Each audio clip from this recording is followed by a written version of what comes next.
Hello, my name is Louise Jupp for Women and Drones Africa. Welcome to a series of Zoom chats with trailblazing women in the African drone industry. In this series, I'll be asking women about the roles that they play in the industry, why they got into the industry or how, equally the challenges they may have faced, and the opportunities that they see for women in the industry. I'll also be asking them for some advice on how you could get into this industry if you're interested.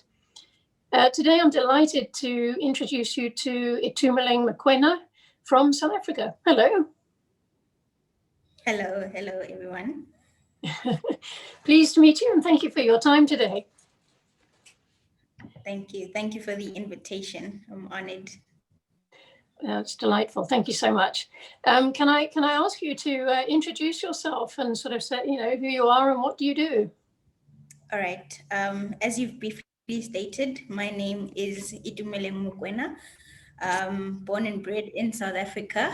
I'm currently working as the operations manager for a company called Parthenius Air. It's one of the few Black-owned drone companies in South Africa that are actually licensed and are operating commercially. And yeah, I've been in South Africa basically all my life. And I've grown up in various areas of Southern Africa, but I'm currently based in the Gauteng province at the moment. Okay, cool. I mean, tell me, what attracted you to the industry?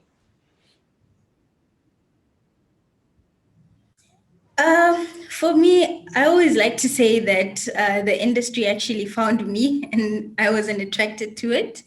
But I remember when I was in high school, I finished my matric in 2012.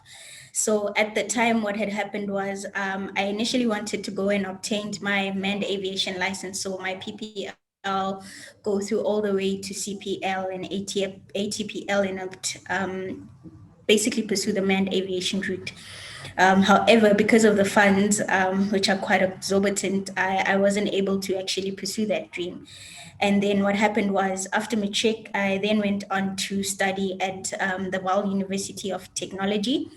And there I studied a course called non-destructive testing, which is basically about inspection, if I can put it lightly, just to summarize it up.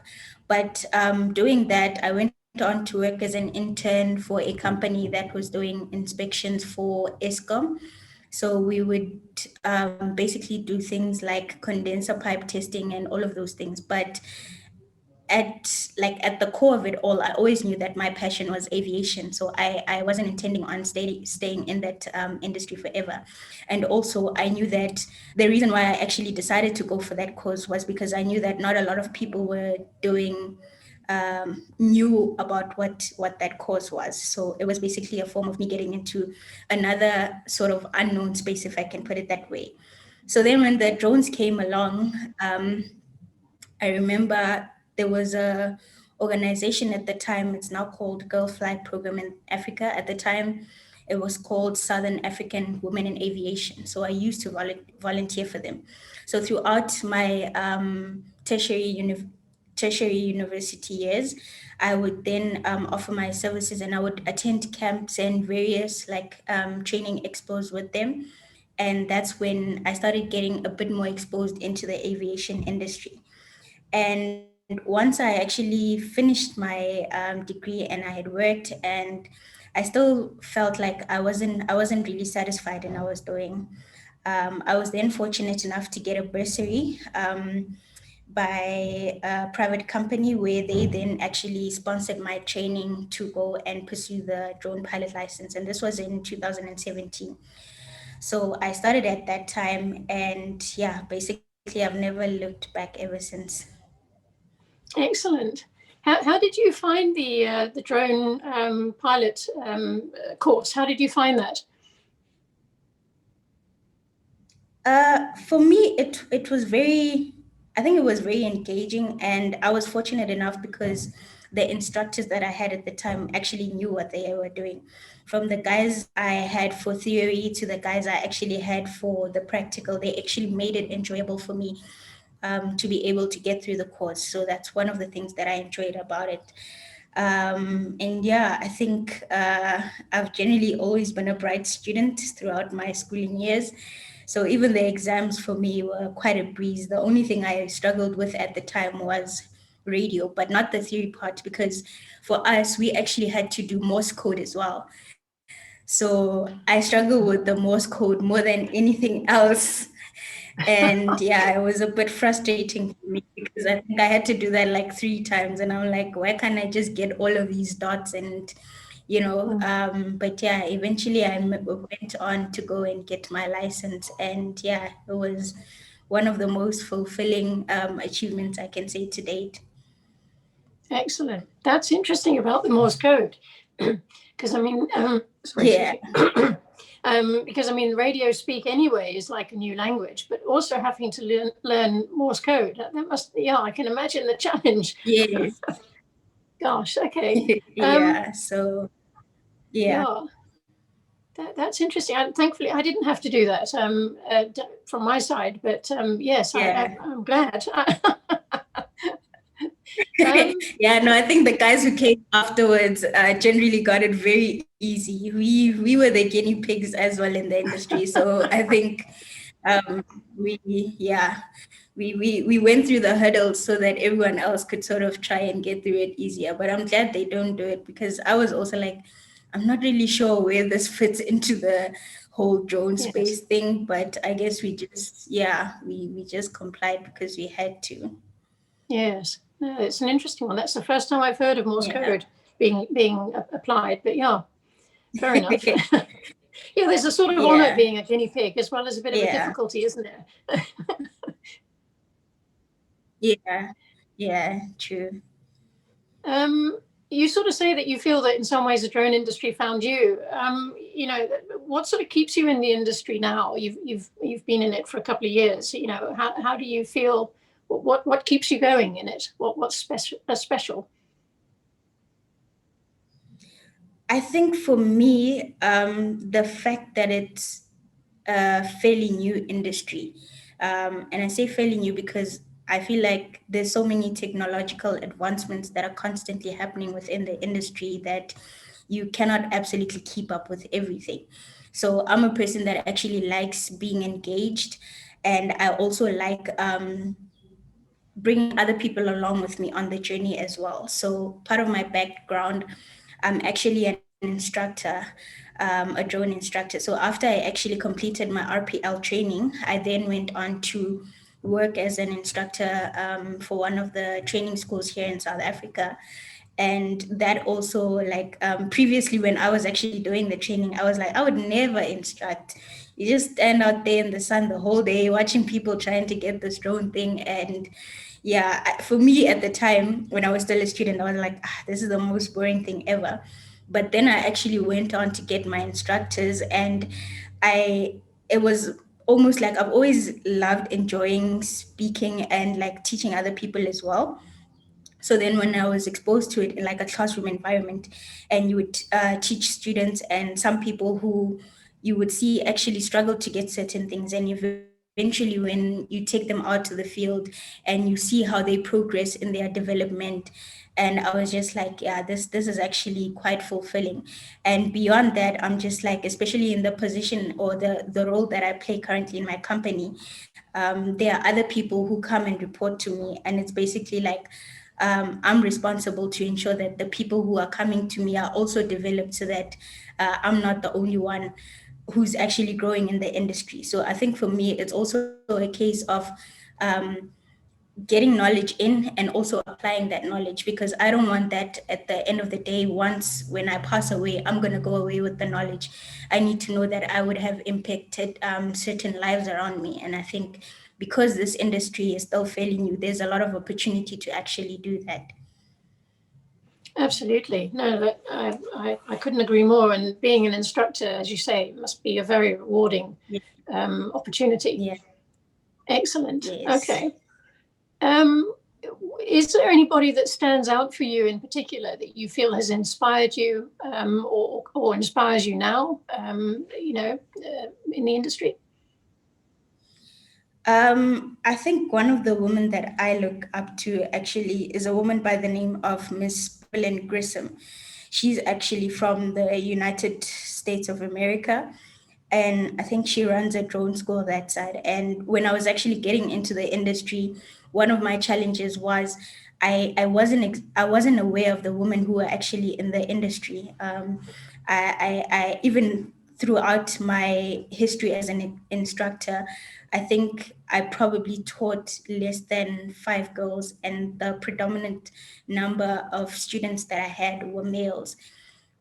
So then I started intentionally like trying to seek other women in the industry, and then I came across Miss Bevelyn Grissom, and I was just she was fortunate enough to be open to me, and I just um, started gaining a lot from her, telling her about my plans and what it is that I want to do. And she was able to guide me. And also, as I actually moved away from instruction into the more operational side of the drone world, I started becoming exposed to even more women who are in the industry, such as there's a lady by the name of Cynthia Butelezi. She currently works for the Civil Aviation Authority, and she was also an instructor as well, and she's also a manned aviation pilot as well. So I started realizing that there are other women in this field, and all of them were generally very open with their knowledge. And I think that's also what continues to inspire me to say that I don't want to like basically hold on to all the information that I know. It's important that we actually give it back. No, absolutely. I couldn't agree with you more. I mean, especially with an industry that's so young, I think that's a role we all need to play. Is we're ambassadors for this Yeah. industry, and we need to share that knowledge and encourage more people to get into this industry in the right way as well. Yeah. What other? You've mentioned some ladies there, but what other roles have you already seen women playing in the industry, and more than just being a pilot, perhaps? Have you, you've said your own role in your company, but what other roles have you seen women playing in this industry? So one of the companies that I actually worked for, there's a lady who was playing a role of a safety manager in the organization, and she was also a pilot. And beyond that, like I've mentioned, Miss Grissom, she currently runs her own drone school. There's also a lady by the name of Nicole Jenkinson. She was also part of the school that I previously worked for, and she's also a designated remote examiner. So she actually carried out some of my testing for my ratings on my license. And throughout my instruction period as well, I was fortunate enough to meet a few ladies from Kenya who were working for the civil aviation that side as well. And I know at the time when they were still going for their training here in South Africa, their regulations hadn't yet been developed. And to just be in constant communication to see them up to the point where they are, I think there's a lot of growth and uh, yeah, opportunity as well for other ladies to come into the space. I've also come across ladies who are actually doing the maintenance division. Myself as well. I'm very technical because I have a technical background as well. So I do some maintenance here and there. I've got a qualified RMT license as well. So yeah. Wow. Okay, excellent. No, Yeah. that's fantastic. I mean, that's the sort of thing that I think it's really important to get out. Is it's not just being a pilot. There is so many applications for drones. There's so many uses, so many different types of professionals that can use drones. But tell me more about this maintenance license. The maintenance is interesting for me because I normally relate it back to my high school days.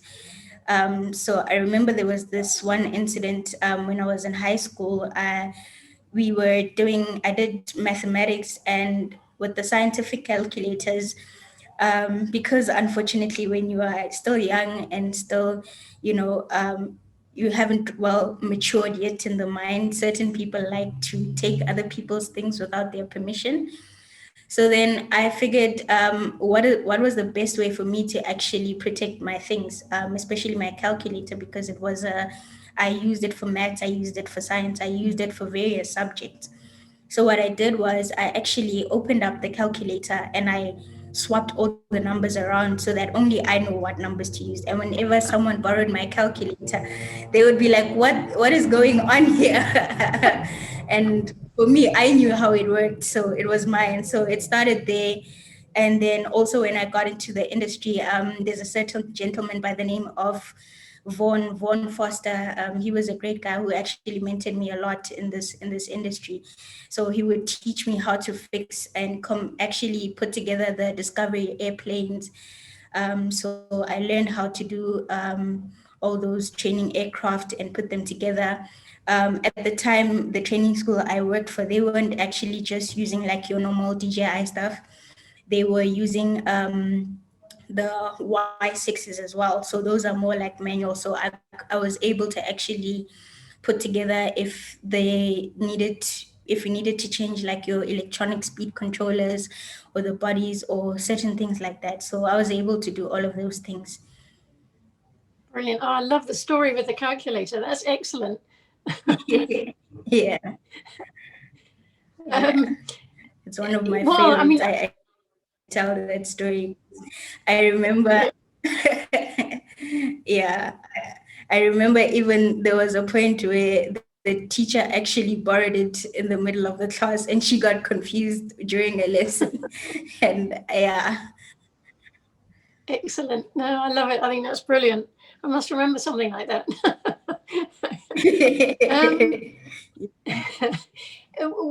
Where else do you see? I mean, I'm thinking of if you were to try and inspire girls to get into this industry, where else do you see opportunities for women in this industry? For me, I think the biggest opportunity as well is in the manufacturing side of it. I know a few guys who are already doing like things in terms of manufacturing their own drones and such things, but I'm yet to see actually any females in that sector. So I think that is something that is still yet to be developed. And also, there are a lot of just within my own circle of within my own community, I know a lot of female developers and such things. And we all know that in terms of drones, software is actually what makes the whole package come together. So I'd like to see a lot more women developers, coming up with software for different applications and such things. So I think there are quite a number of areas that are still yet to be explored. And yeah, I mean, with drones, it's literally like because it's such a new industry, the playing field is open. So whatever you want to do, you can literally go and research into that as well. So yeah. Okay, no, absolutely. I couldn't agree more. The sky really is the limit, or isn't the limit, in fact. There are plenty of opportunities. So no, I agree entirely. I'm just curious. I think Was also there anything? Sorry, carry on. Yeah, I think also just beyond that as well. Um, I also come from an academic background. So I think the research in terms of drones, the actual academic research in terms of drones, that is also another area that is yet to be explored. Okay. No, well, as you say, I mean, the opportunities are there, and I think every day we learn of new ways in which drones are being applied, or in which ways people are trying to integrate different sorts of technology to enhance drone technology itself. I think it's brilliant. Yes. I'm just wondering, is there any particular challenge that you found in starting your career in the drone industry? Is there something that stands out for you? I think for me, one of the challenges when I was still starting out, because I actually lived quite far away from the training schools. So home is basically like, if I can sum it up, probably an hour and a half to 2 hours drive just to get to the training school. And even when you get there, I've noticed that even throughout my experience as an instructor, for the guys who are generally coming from previously disadvantaged areas, who don't have access to like their own vehicles or such things, most of the training schools are in remote areas. So you'll find that because of the regulations, the training schools are required to be away from like certain places, and just to make it effective as well for the students, I suppose. But then if you don't have access to things like transportation, for example, you find that students struggle to even get to the areas, and most of these training schools don't even cater for such as well. So that was one of the challenges I faced. I remember during my training, before and after a lesson, I would have to work something like 20 about 20 kilometers just to catch a public transport. Sometimes I'd be fortunate enough to get a lift from like the other students, but it's not always the case. And beyond that as well, I think just finding your space, finding your balance in this industry as well, because it's so male dominated as well. And you don't see a lot of people like you as well. It was a bit of a challenge, struggling with issues of identity. Do I really belong here, even though you have the qualifications, and you are competent in the job? But then you just struggle to like find your identity and to just know as a woman that you belong, I guess, in this space, if I can put it that way. Yeah.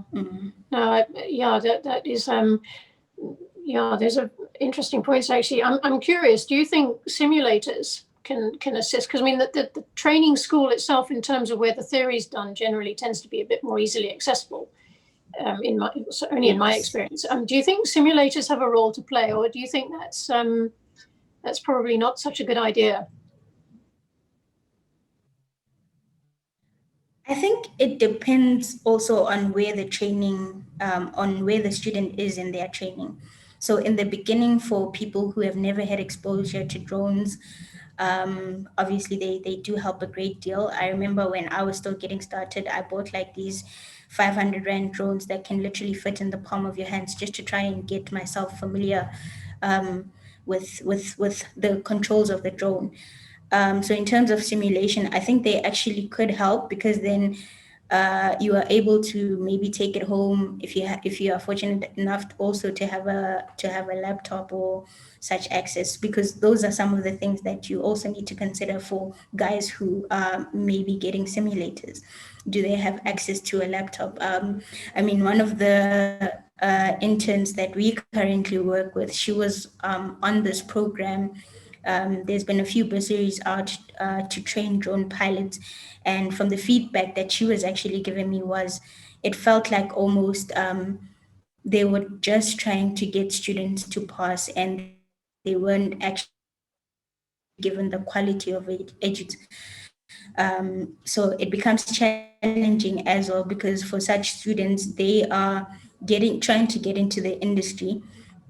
But even though there's this opportunity that's been afforded for them to actually get into this industry, they don't have the resources to support that opportunity, which also makes it difficult.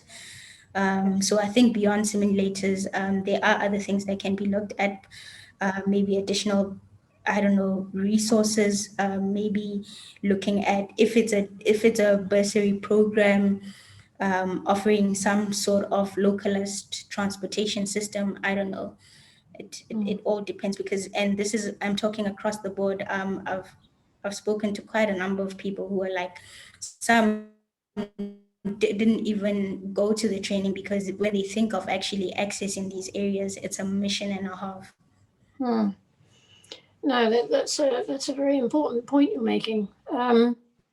In terms of the other part about women in the industry, that's what I hope Women in Drones Africa chapter will help create, is create this network of women in the industry, provide support, inspire others, and find ways to make sure that people are aware of this industry and how they may get into it. So I really hope that we can provide some form of structure to improve and inspire women and girls in particular to get involved. Yes, yes. Um, No, I I think, absolutely agree with you. I think, hmm, yeah, I was just saying, I think if we are indeed to actually have such spaces, then they need to be in effective in actually making a transformational change in how things are done for the people who actually are at the receiving end, if I can put it that way. So you don't want to have a program for the sake of having a program, but make sure that programs are actually effective in achieving the desired results. hmm. No, agreed. No, absolutely. Um, what do you think? What do you think about the sort of, if I can put it this way, the drone scene for women in Africa in general? What's your awareness of what's going on the continent?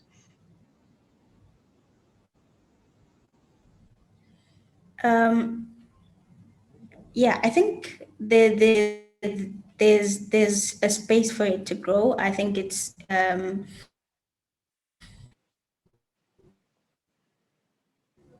here but in those opportunities being limitless, that's why I think platforms such as Women Are Drones are important because people need to know about these opportunities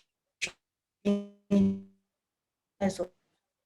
So the change is not going to happen if it's only the people who are within the industry who are knowing about it and are closing out. So I think the opportunity lies in the people who are already within the space to make it to be intentional rather about actually informing other people as well. And I know I'm also guilty of it because it's like you're so much to make sure you are doing your job, you are staying in touch with what's happening in the industry. But it gets so much at times that you don't have the time or the capacity to actually give back and bring other people along with you on the journey. But I think if we are intentional about decisions to make sure that we are not walking this journey alone, then there's definitely space for other women as well to flourish in this industry. Again, absolutely. I mean, to see education programs adopt, sort of drone technology and how, bringing it into the classrooms, all classrooms, I think is a great way to start as well, so that people can see it right from the beginning. I've changed my career into the drone industry. We need to make sure that people know about it from the start and join the industry from the beginning, as opposed to switching Yeah. professions. Yes, that's true. And I think also, I remember when I was also still studying out, there was an organization called here in South Africa that was actually aimed at teaching young kids. So I think organizations are actually important for even just teaching kids from a young age because they're able to actually develop and grow grasp concepts faster at that age. So when you actually spark that interest in them, chances are obviously maybe they might divert at late, but it's not everyone who will divert and some will actually see it through. So yeah, I think we just need to be more intentional about decisions we make. Absolutely. No. I think there's so much potential for really ensuring that the drone industry penetrates as far as possible, from the education all the way up through to its use. I think that the value of the drone industry we've hardly seen yet, and we've got to start at the beginning in terms of raising children, girls, boys, to know about this industry and take it forward. I think that's absolutely critical. Yes. I think uh, finally, what advice would you offer someone who is looking at the industry today and thinking, should I get into this? What would be your advice? Don't be afraid to shoot your shot. That's what I would say. Don't be afraid to shoot your shot. I think a lot of people, just in general, are afraid of going after their dreams because they feel like they're not worthy, they're not capable. But I've been fortunate enough to have mentors that actually tell me that, if you want something, work for it. And the worst that could happen is someone can say no. I mean, we have all of these platforms, social media, the world literally I can access anyone from anywhere in the world through my cellular device.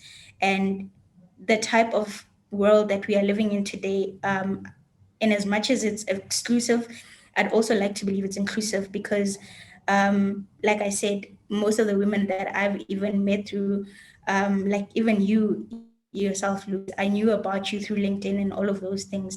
So if we are not afraid to actually shoot your shot and just reach out, obviously it's not going to be everyone who's going to be responding to you, but I know for a fact that there definitely will be someone willing to respond to you and take you along the journey and give you advice. And don't be afraid to just expose yourself as well.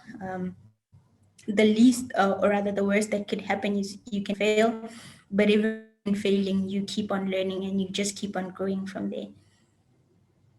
That's excellent advice. How, I mean, if someone wants to contact you, and how would they do that? Would that be through LinkedIn or through other ways?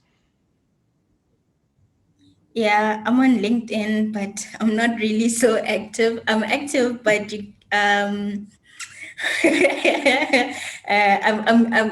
going to be more intentional about it. So I do check my messages. So I'm on LinkedIn. I also can give out my email address if that's an issue. But I'm always available to be reached on any of the social media platforms. I'm also on Facebook. I think for the type of person I just generally am, I prefer interactions, but I'm always willing to reach out and help out. So send a Okay. message. Don't be afraid. Excellent. Well, shoot Yeah. your shot, as you say. So give it a go. Come and talk to you if they want to find out more. Yes. Yeah. Yeah. Yeah, if I may, I'll get those details off you, Yeah. and we'll add them at the base of the, put them at the back of the video, so that people can contact you if they would like to do so. Thank you so much for your time Yeah. today. Well, actually, no, hang on. Is there anything else you want to say before? I don't want to wrap up too soon. Anything else you'd like to say? No. I think I just want to again thank Women in Drones for the opportunity. I think such platforms are necessary, as I've indicated. So I just want to thank them again for the opportunity. And I pray to hope the Women in Africa Drones division grow even further and beyond limits that we can't even dream of ourselves. So, yeah, thank you again. Great. No, thank you. Thank you so much. So that was Itumeleng.